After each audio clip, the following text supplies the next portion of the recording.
Sa Cebu, ininspeksyon na kanina ang daraanan ng fluvial procession para sa Sinulog Festival. Nasa linya si John Aroa para sa detalye. John, anong update? Cheryl, nasa 329 na sasakyang pandagat ang lalahok sa fluvial procession sa darating na Sabado bilang bahagi ng pista ng Senior Santo Niño dito sa Cebu.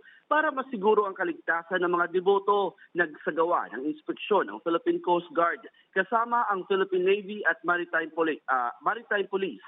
Tumagal ng 1 oras at 45 minuto ang isinagawang inspeksyon sa kahabaan ng Mactan Channel na ruta ng fluvial parade.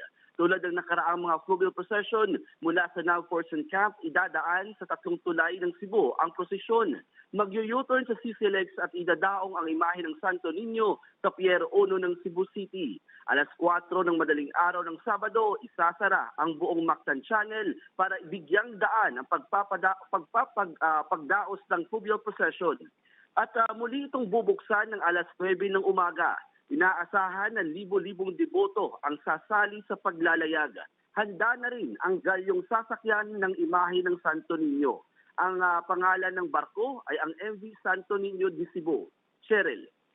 Daghang salamat, John Aroa.